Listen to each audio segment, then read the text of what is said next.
गणेश भगवान की जय। श्रीमद् भगवत गीता के 5वें अध्याय का महात्म्य। श्री भगवान कहते हैं, देवी, अब सब लोगों द्वारा सम्मानित 5वें अध्याय का महात्म्य संक्षेप में बतलाता हूँ, सावधान होकर सुनो। मध्य देश में पुरुकुत्सपुर नामक एक नगर है।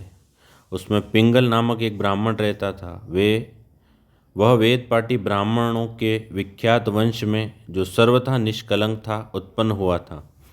किंतु अपने कुल के लिए उचित वेद शास्त्रों के स्वाध्याय को छोड़कर ढोल आदि बजाते हुए उसने नाच गान में मन लगाया। गीत, नृत्य और बाजा बजाने की कला में परिश्रम करके पिंगल ने बड़ी प्रसिद्धि प्राप्त कर ली और उसी से उसका राजभवन में भी प्रवेश हो गया। अब वह राजा के साथ रहने लगा और पराई स्त्रियों को बुला बुला कर उनका उपभोग करने लगा। स्त्रियों के सिवा और कहीं उसका मन नहीं लगता था। धीरे धीरे अभिमान बढ़ जाने से उच्छृंखल होकर वह एकांत में राजा से दूसरों के दोष बतलाने लगा। पिंगल की एक स्त्री थी जिसका नाम था अरुणा। वह नीच कुल में उत्पन्न हुई थी और कामी पुरुषों के साथ विहार करने की इच्छा से सदा उन्हीं की खोज में घुमा करती थी।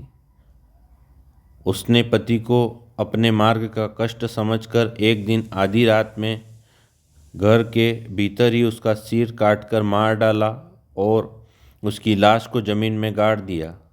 इस प्रकार प्राणों से विमुक्त होने पर वह यमलोक में पहुंचा और भीषण नरकों का उपभोग करके निर्जन वन में गिद्ध हुआ।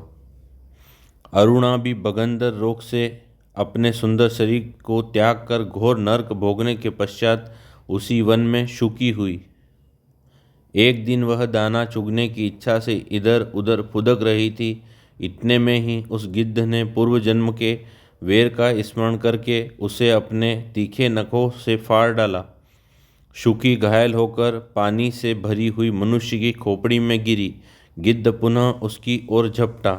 इतने में ही जाल फैलाने वाले बहेलियों ने उसे भी बाणों का निशाना बनाया। उसकी पूर्व जन्म की पत्नी शुकी उस खोपड़ी के जल में डूबकर प्राण त्याग चुकी थी। फिर वह क्रूर पक्षी भी उसमें गिरकर डूब गया। तब यमराज के दूत उन दोनों को यमराज के लोक में ले गए। वहाँ अपने पूर्वकृत पाप कर्म को याद करके दोनों ही भयभीत हो रहे थे। तदंतर यमराज ने जब उनके घृणित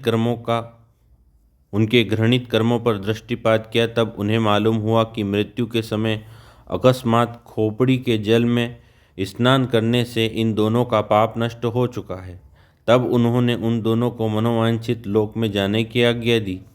यह सुनकर अपने पाप को याद करते हुए वे दोनों बड़े विस्मत में पड़े और पास जाकर धर्मराज के चरणों में प्रणाम करके पूछने लगे, भगवान, हम दोनों ने पूर्व जन्म में अत्यंत घृणित पाप का संचय किया है। फिर हमें मनोवांछित लोकों में भेजने का क्या कारण है, बतलाइए। यमराज ने कहा, गंगा के किनारे वट नामक एक उत्तम ब्रह्मज्ञानी रहते थे। वे एकांत सेवी, ममता से रहित, शांत, विरक्त और किसी से भी द्वेष न रखने वाले थे।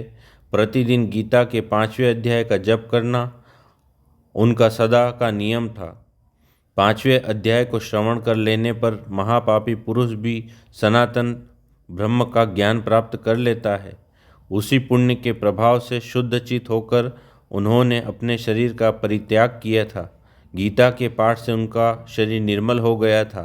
जो आत्मज्ञान प्राप्त कर चुके थे, उन्हीं महात्मा की खोपड़ी का जल पाकर तुम दोनों पवित्र हो गए हो। अतः अब तुम दोनों मनोवांछित लोकों को जाओ, क्योंकि गीता के 5वें अध्याय के महात्म्य से तुम दोनों शुद्ध हो गए हो। श्री भगवान कहते हैं, सबके प्रति समान भाव रखने वाले धर्मराज के द्वारा इस प्रकार समझाए जाने पर वे दोनों बहुत प्रसन्न हुए और विमान पर बैठकर वैकुंठ धाम को चले गए। ओम श्री परमात्मने नमः। श्रीकृष्णं शरणं मम, श्रीकृष्णं शरणं मम, श्रीकृष्णं शरणं मम।